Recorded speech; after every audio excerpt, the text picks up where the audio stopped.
bendiga. Qué bueno que vino el día de hoy a la iglesia. Quiero que por favor se ubique en 1 Corintios capítulo 1. 1 Corintios capítulo 1. Usted sabe, los días miércoles nosotros estamos siguiendo un libro de la Biblia. Estamos tratando de comprender todo lo que viene diciendo el apóstol Pablo. Y entonces hay unas palabras que son particulares y específicas a este contexto. Ahora, mi tarea es que tú logres con esas palabras revisar, analizar, evaluar tu vida y de esa forma pues podamos crecer y cada vez más ser semejantes a nuestro Señor Jesús. Ese es el objetivo. Finalmente, si algo venimos a la iglesia es a aprender, a escuchar lo que Él tiene para nosotros y no solamente como un asunto de academia, como un asunto intelectual en donde yo pueda entender algo pero que no pase nada en mi vida. Ahora, según la línea del argumento que Pablo está desarrollando, en la iglesia en Corinto hay conflictos, en la iglesia en Corinto hay peleas. ¿Por qué? Porque unos están, digámoslo así, a favor de un líder, otros están a favor de otro líder, y entonces se genera ese partidismo, sectarismo que se da cuando yo soy a favor del A, yo soy a favor del B, y entonces el que está a favor del A pues le hace el feo al del B, etcétera. Todas esas cosas que se dan pueden suceder y estaban sucediendo en la iglesia de Corinto y nos pueden suceder a nosotros. Me sorprende mucho cómo la gente, y se dice que Colombia es un país que está ahorita profundamente polarizado. Si usted le pega un poquito de rastreo a las noticias en nuestro país, se encontrará la cara A y la cara B de la misma noticia. Según el noticiero o según el que la interprete, aparece. Mira, usted encontrará el titular o la noticia. Y eso es lo que hace finalmente es separarnos, dividirnos, rompernos como sociedad. Pero eso se supone que no debe darse al interior de la iglesia. ¿Y cuál es el remedio para hacer eso? Bueno, eso es lo que quiero que miremos esta tarde, esta noche, que tú puedas entender por qué en la iglesia no debiera darse de eso y cuáles debieran ser nuestras lealtades en la iglesia. Ahora, me sorprende mucho cómo hay personas que conocen el evangelio, que conocen la iglesia. También hay personas que no conocen el evangelio, que no conocen tanto la iglesia, pero que participan en esta clase de asuntos, que participan en esta clase de cosas, en esos partidismos, en esos asuntos. Y entonces creo que el mensaje es importante, la enseñanza es importante, porque precisamente necesitamos saber a quién tenemos que mirar. Entonces voy a pedirte el favor que cierres tus ojos y oremos antes de meternos a estudiar la palabra de Dios y a entender. Señor, gracias por tu palabra, gracias porque nos hablas. Ahora queremos que por favor tú directamente hables a nuestros corazones, directamente tú hables a nosotros. Por favor, Padre Celestial, gracias mi Señor por este tiempo y esta oportunidad. Abre nuestros corazones. Amén y amén. 1 Corintios capítulo 1, vamos a leer desde el versículo 11, 12 y 13. Y leo esos versículos. Hoy voy a hablar simplemente de una frasecita del versículo 13, pero quiero leerlo para que tengas un poco el contexto en la mente. Dice así: porque he sido informado acerca de vosotros, hermanos míos, por los de Cloé, que hay contiendas entre vosotros. Me refiero a que cada uno de vosotros dice: yo soy de Pablo, yo de Apolos, yo de Cefas, yo de Cristo. ¿Está dividido Cristo? ¿Acaso fue Pablo crucificado por vosotros o fuisteis bautizados en el nombre de Pablo? Ya sabe usted que lo que está sucediendo en la iglesia de Corinto es un conflicto al interior de la congregación en donde hay un grupo de personas que están siguiendo a líderes importantes. No son personas cualquiera, son líderes fuertes en la iglesia. Hace 8 días hablábamos de quién era Pablo, quién era Apolos, quién era Pedro, y eran gente tremendamente importante para la iglesia de Corinto, y no solamente para la iglesia de Corinto, para la iglesia misma, para la iglesia del primer siglo. Era gente realmente fundamental, trabajó mucho en el establecimiento de las iglesias en el primer siglo. Pero Pablo ahora está corrigiendo el problema que se está presentando, porque hay discusiones, hay problemas entre ellos, habían seguramente resistencia, bueno, habladurías, murmuración. Usted no nos podemos imaginar exactamente o saber exactamente qué era lo que sucedía, pero habían problemas. Pero Pablo viene a responder diciendo y haciendo una pregunta que es el título de la enseñanza esta tarde, y es haciendo una pregunta retórica: ¿está dividido Cristo? Y la pregunta la planteo yo esta tarde para usted: ¿Cristo está dividido?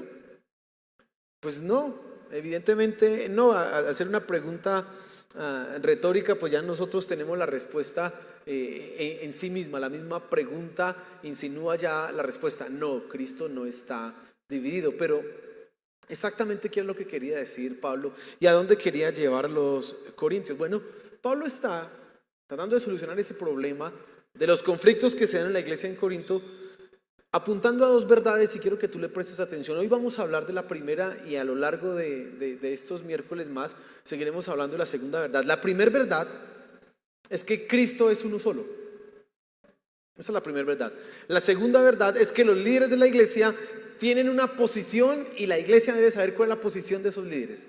Ahora, vamos a ver más adelante qué significa esa segunda verdad. Pero empecemos por el derecho, y es: Cristo es uno solo. Ahora, tú debes entender que Pablo no se está refiriendo a la persona de Cristo como tal, porque sería entonces una cosa sin sentido y sin lógica lo que está diciendo Pablo, sino que Pablo está aludiendo a las verdades espirituales, al entendimiento teológico de lo que significa Cristo en la iglesia. ¿Qué es lo que estoy queriendo decir en este punto? Que Pablo, cuando dice está dividido Cristo, no está hablando del cuerpo o de la persona de Cristo en sí misma, considerada por ella misma, sino que está hablando del cuerpo místico. Y esas palabras son un poco raras, ¿no? El cuerpo místico, ¿qué es eso? Bueno, nosotros, la iglesia, espiritualmente, los creyentes somos el cuerpo de Cristo. Espiritualmente, la iglesia es el cuerpo de Cristo. Ahí usted encuentra en la Biblia varias de las afirmaciones que establecen esta verdad, pero tú tienes que entender que eso es lo que Pablo precisamente está enseñando y está enfatizando: que nosotros como iglesia somos el cuerpo de Cristo, espiritualmente somos el cuerpo de Cristo. De ahí valga hacer algunas aclaraciones, que lo que hace la iglesia en el mundo es terriblemente bueno o terriblemente malo. Bueno, terriblemente bueno no, es o muy muy bueno o terriblemente malo. ¿Por qué? Porque somos el cuerpo de Cristo, representamos a quien, a Cristo. Y entonces tú, cuando empiezas a pensar eso, empiezas a ver la importancia de la santidad, de la consagración, de por qué a la iglesia se le exige tanto. Pero resulta que la iglesia no es el edificio, la iglesia no es la estructura, la iglesia somos tú y yo. La iglesia es una persona en donde esté. En Juan capítulo 4 nos ha enseñado precisamente esa verdad, que nosotros somos templo del Espíritu Santo. 1 Corintios 3 lo vamos a ver más adelante, que el Espíritu Santo mora en nosotros, que nosotros ahora somos el templo. Por lo tanto, lo que tú haces afecta a Cristo, porque tú eres el cuerpo de Cristo. Y Pablo precisamente de eso es lo que está hablando. Entonces mire cómo viene la línea de Pablo. Hay problemas en la iglesia en Corinto, están generando entre ellos división, hay además conflictos, y todo porque se están dividiendo en grupos: un líder, este predicador, este pastor, etcétera. Y Pablo va a resolver ese problema diciéndoles: Cristo es uno solo, Cristo no está dividido. Ahora, ¿qué significa eso exactamente para nosotros? Y quiero que tú lo comprendas esta tarde. Dice Efesios capítulo 1 versículo 22. Le voy a leer para que usted lo tenga presente. Dice: y todo sometió bajo sus pies. Está hablando de Cristo. Y a él lo dio por cabeza sobre todas las cosas, a la iglesia, la cual es su cuerpo, la plenitud de aquel que lo llena todo en todo. Bueno, este pasaje de Efesios resalta una verdad, y es que vemos a Cristo como la cabeza de la iglesia. La cabeza, Él es el que dirige, Él es la autoridad suprema, y vemos a los demás creyentes como su cuerpo. Hay otra ilustración del cuerpo de Cristo, pero lo vamos a mirar más adelante. Ahorita nos interesa esta, porque entonces tú vas a entender algo fundamental cuando nosotros estamos hablando de la iglesia. Hay un líder, hay una cabeza. ¿Quién es? Cristo, no es otro. No hay otra persona, no hay otro ser que pueda estar encima de nuestro Señor Jesús. Él es la cabeza de la iglesia, Él es la autoridad suprema.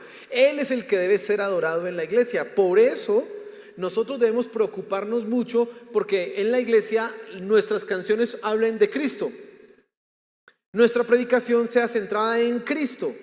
Lo que hacemos esté dirigido a Cristo, hable de Cristo, nos conduzca a Cristo o nos lleve a adorar a Cristo, porque Él es la cabeza de la iglesia. Nosotros no haremos otra cosa que no sea lo que Cristo diga. Por eso dice que Él es la cabeza, Él es la autoridad, Él es el jefe, Él es el que está encima de toda la iglesia, Él es el que está gobernando ahora. Este mismo hecho que Pablo está señalando acá, de que Cristo es la cabeza, él lo refuerza con lo que está diciendo en el versículo 13, donde dice: ¿acaso Pablo fue crucificado por vosotros? ¿O fuisteis bautizados en el nombre de Pablo? Bueno,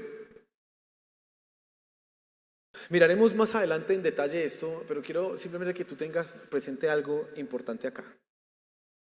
Cristo es el principal, no los líderes de la iglesia. Cristo es uno solo. Toda la gente debe estar dirigida ¿hacia quién?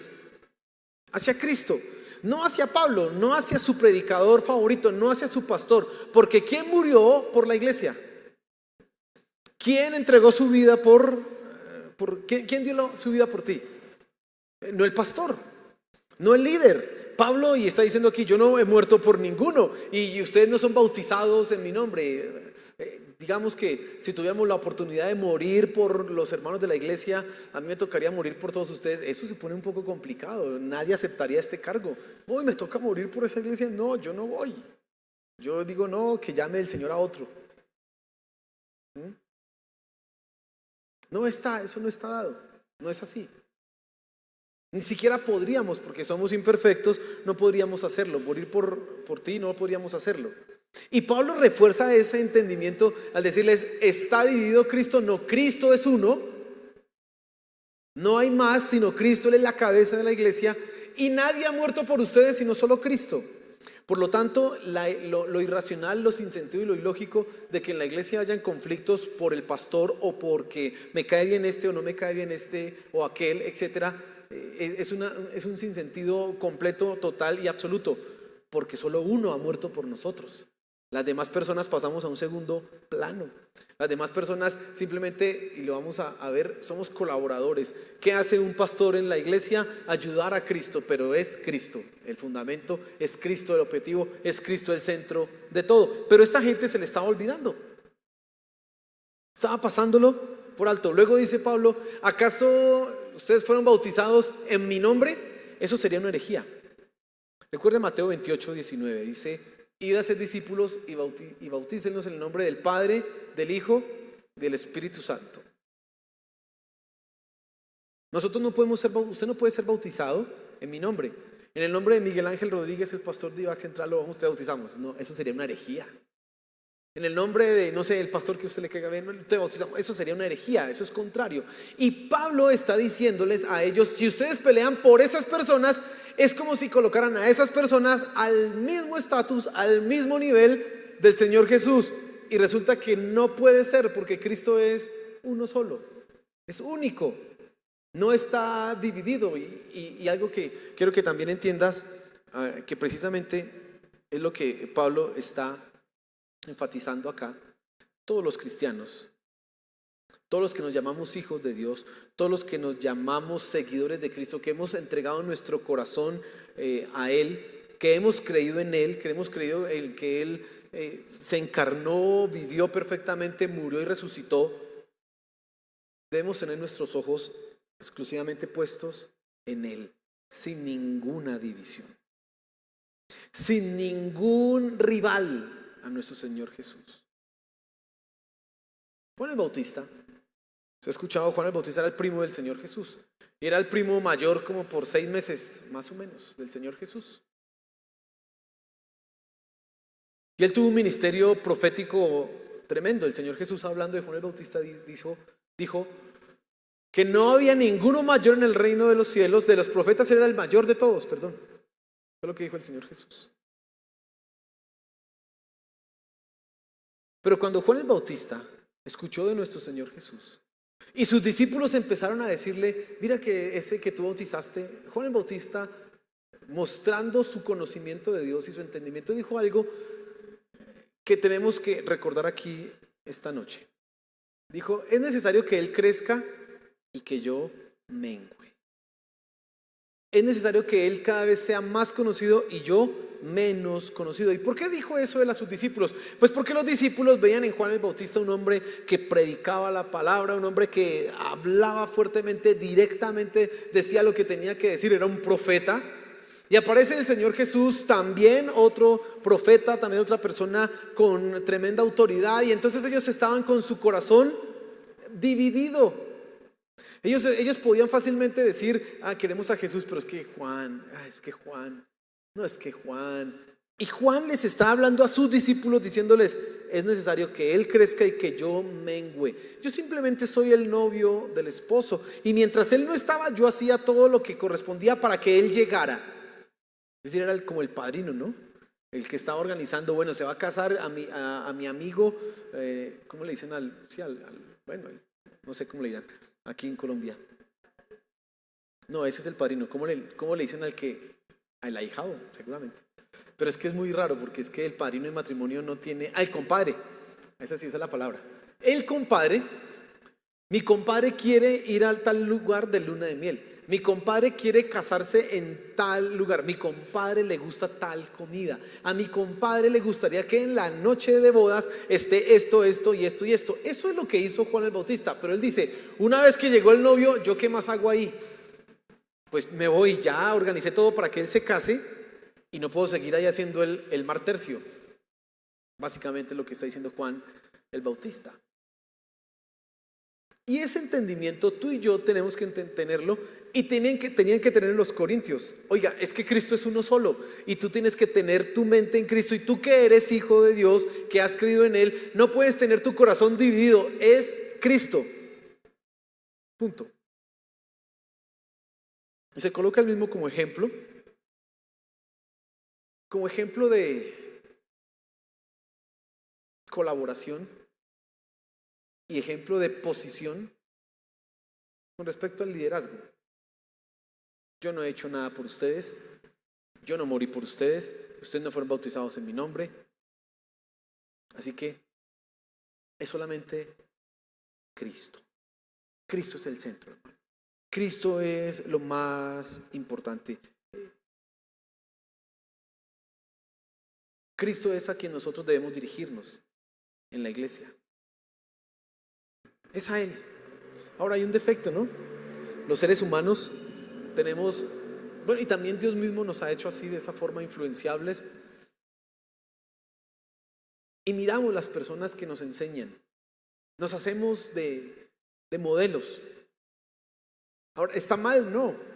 Pablo mismo le dice a Timoteo y a los mismos corintios, imítenme a mí, así como yo imito a Cristo. Así que somos modelos. Pero el problema es que tú veas más que el modelo y empieces a mirar más allá de lo que corresponde. Eso es lo que ha llevado a estas personas a estar en conflictos. Esto es lo que ha llevado a estas personas a entrar en semejante situación de problemas, de conflictos, de peleas.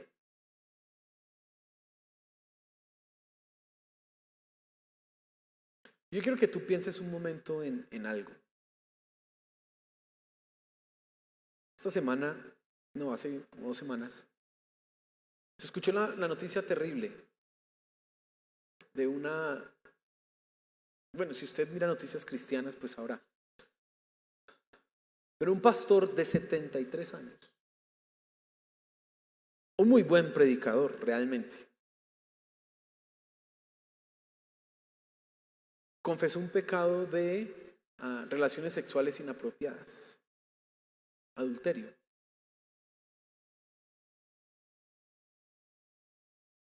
Siempre que pasa eso y que esas noticias salen a la luz, pues aparte de ser terrible por lo que sucede, lo que se pone en juego es la iglesia.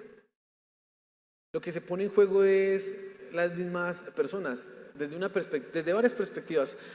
La que a mí más me duele, digámoslo así, es la misma iglesia porque queda por el piso vilipendiada. Y los pastores, pues ahí ya dicen todos son iguales, eso nos meten a todos en la misma cocha, etcétera. Pero también hay gente que tropieza con esto. Ahora, ¿por qué tropieza?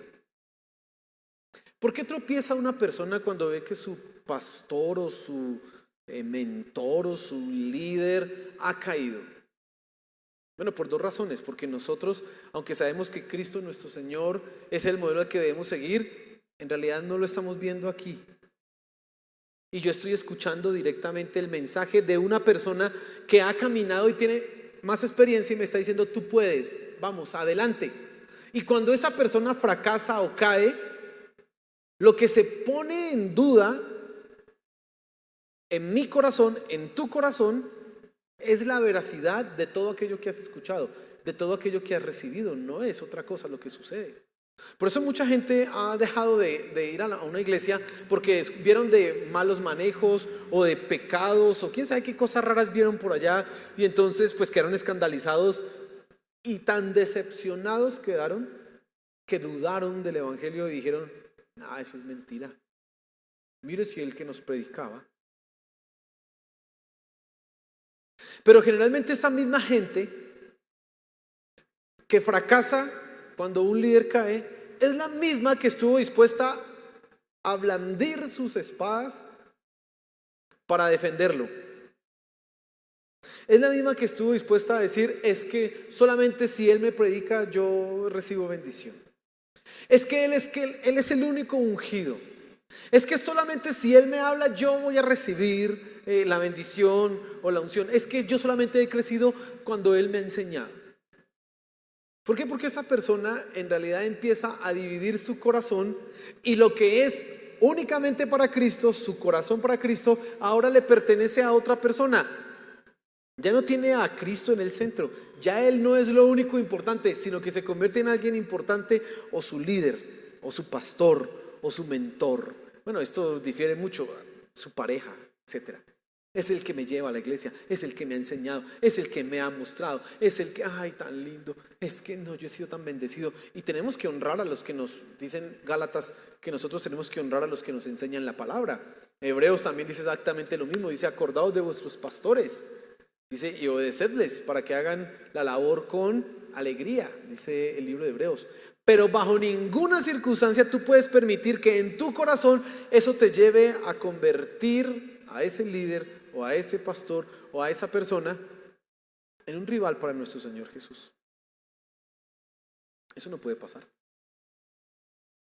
Y evidentemente eso estaba pasando en la iglesia de Corinto y estaba trayendo problemas en ellos. Aún unos decían: yo soy de Pablo, otros yo soy de Apolos, yo soy de Cefas, y otros más espirituales decían: yo soy de Cristo. Aún esos que decían que eran de Cristo estaban negando a Cristo mismo, porque si Cristo es lo más importante, ellos no tendrían que estar peleando. Mira el ejemplo de Pablo. En Filipenses, en el capítulo 1, tú vas a encontrar que Pablo está encarcelado. La carta de Filipenses es una carta de un preso, y Pablo les escribe a ellos, a la iglesia que está en Filipos, les dice: yo sé que ahora que estoy en la cárcel muchos predican a Cristo, pero lo hacen por contienda. Dice así Pablo: lo hacen por contienda, lo hacen por rivalidad. Como me ven en la cárcel, entonces ahora sí ellos predican. No lo hacen por una buena motivación en su corazón, sino porque me ven a mí en la cárcel. Eso es básicamente lo que está diciendo Pablo. Ahora, ¿cuál es la actitud de Pablo? Lo más interesante es eso. ¿Qué es lo que dice Pablo a continuación? Dice: pues sea por contienda o no, sea de buena manera o de mala manera, finalmente Cristo es predicado y en eso ganamos todos, dice Pablo. Ahora, ¿cómo una persona puede decir eso? Pues es una persona que ha entendido que Cristo es uno solo. Pablo no sé si seguramente ha escuchado las palabras también del Señor Jesús, que le dijo a sus discípulos, que encontramos nosotros en el Evangelio: el que no es contra mí, es conmigo. Así que el que me predica a mí, no importa si está conmigo o no está conmigo, si está allá, es con nosotros. Déjenlo predicar, porque sus discípulos estaban: mire que se predica en tu nombre, pero no va con nosotros, se lo prohibimos. No, si él predica de mí, déjenlo. Finalmente todo es lo mismo. Pablo está demostrando con su vida misma que esas personas que son envidiosas y que quizás probablemente se alegraban de su situación, finalmente estaban haciendo algo que era más importante para el reino de los cielos y no en sus pequeñas disputas o problemas en el corazón. Y quiero que tú pienses exactamente eso. La noticia que yo le contaba a este predicador continúa la actualización de la noticia. El día de ayer leí que este predicador confesó su pecado a la iglesia, pues fue puesto en disciplina, retirado, no es más el predicador principal de la iglesia, etc. Pero resulta que el hombre no aceptó la disciplina, se puso soberbio, no aceptó que lo retiraran de ser pastor. ¿Cuál es su argumento? No sé, no lo he escuchado, pero él no estaba dispuesto a aceptar que la iglesia lo coloque en disciplina, sino que él va a querer seguir con su ministerio. ¿En dónde? En donde haya gente que entienda que Cristo está dividido. En donde haya gente que entienda, que crea que van a pelear por una persona porque les predica bonito, porque les parece hermoso lo que él dice, y no los que entienden la palabra de Dios. Entonces tú tienes que pensar un poco en esto. Nosotros acá, y bueno, yo no sé, no creo que aquí haya en la iglesia de Nivac Central un partidismo así. Uno que diga yo estoy con este, yo estoy con aquel. Pero puede darse que algunos empiecen a generar lo que llamamos acá en Colombia las roscas. Esta es mi rosca, este es mi grupo, esta es la gente con la que yo me entiendo.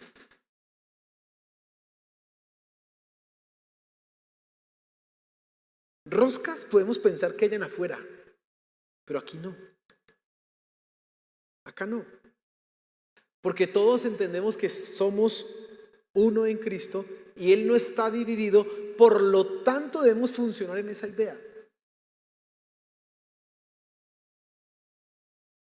Tú tendrás un líder, tendrás unos amistades, un grupo de personas que te agradarán más, que te caerán de una mejor manera, que será la relación mucho más fluida, pero de ninguna manera puedes permitir que eso interfiera en el trabajo que hacemos como iglesia, porque si no tú estás dividiendo a Cristo, el cuerpo de Cristo. Cuando en la iglesia, entre nosotros, empiezan a haber habladurías en contra de uno, habladurías directas, o sea, ¿qué es directa? No, es que mire, tal persona, uy, es que si se me cae mal, uy, no hable con esa persona, esa es una habladuría directa, pero hay otras que son, ay, es que, mira, es que creo que si nos organizáramos mejor, creo que si hiciéramos las cosas de no sé qué, eso son también habladurías que no corresponden, eso hay que decirlo en el lugar que es indicado y no en otros espacios. Y eso ya empieza a generar división y nosotros no podemos estar así. Si en tu corazón tú permites que haya tal liderazgo o tal persona a la cual tú lo admiras, lo respetas, aprendes de él, pero eso te lleva a generar resistencia en contra de otros, tienes que cuidar tu corazón porque Cristo es uno solo y no está dividido. Y tengo que decirte algo más. Cristo, cuando se dice que no está dividido, no solamente hace referencia a la iglesia que tenemos acá, hace referencia a la iglesia universal, a la iglesia de Cristo. Por eso entre nosotros no puede haber que hablemos mal, no puede darse que hablemos mal de otra iglesia. O yo hablando de otro pastor. Quedaría terriblemente mal, eso sería una cosa que Dios nos perdone cuando hemos caído en esos errores. Pero tú no puedes hablar mal del creyente de otra iglesia o de otro líder o de otro pastor. Cuando digo hablar mal es hablar sin fundamento o hablar por envidia. Pero cuando hay un pecado, pues es un pecado, eso es diferente. Ahora, tampoco vamos a hablar de un pecado de una forma deshonrosa buscando vilipendiar a alguien, no. Pero tienes que tener cuidado con eso. Tanto tenemos que tener cuidado con eso, porque Jesús mismo dijo que la unidad que se viera en la iglesia facilitaría nuestra forma de evangelizar Imagínate. Si la gente que está afuera nos ve peleando o hablando mal de otra iglesia, no nos van a creer. Eso dijo el Señor Jesús. No les va a creer a esos cristianos, no les va a creer, no les van a creer. Y entonces tenemos que tener cuidado. Sí, Señor, guárdame de hablar mal de gente en mi iglesia o de otras iglesias. No, Señor, guárdame. Y si escuchas tú a alguien hablar mal de otra persona o de otra iglesia, dile, eso no es correcto, eso no es cristiano. No lo hagas. Eso daña la unidad del cuerpo de Cristo. Entonces, el cuerpo de Cristo acá, bendición abundante, tiene que ser protegido, la unidad, pero también la iglesia universal. Y la iglesia universal incluye a todos los creyentes de Cristo en el mundo y en la historia. Todos los que han existido, todos los creyentes están ahí incluidos. Tú tienes que pensar precisamente en eso. Entonces evalúa tu corazón. Evalúa y revisa lo que estás obedeciendo, a quién estás obedeciendo, a quién admiras, a quién no admiras. Lo que escuchas. Escuchar la caída de un predicador, de un pastor, eso no es agradable. Eso no es bueno. Nos daña. Pero ¿qué pasa en tu corazón cuando sucede eso? ¿Te alegras? ¿Te duele? ¿Qué sucede?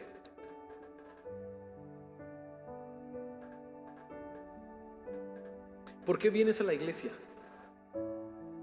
¿Por Cristo? Hebreos 12 dice, puesto los ojos en el autor y consumador de la fe, en nuestro Señor Jesús. O sea, si tú debes colocar los ojos en alguien, es en Él. Claro, hay modelos, hay ejemplos a seguir, pero tus ojos deben estar en Cristo. Nada más en Él. Mira cuántas veces por no tener tus ojos en Cristo tú has fracasado. Hecho, dicho cosas que no debías. Porque en lugar de mirar a Cristo, a el que es el centro, estabas mirando a tu pastor o a tu amigo. Y eso es como tu amigo dejó de venir, ahora pues yo también dejo de ir porque es que soy solo. Pues ¿a quién estabas buscando? Pues ¿es a Cristo o a tu amigo?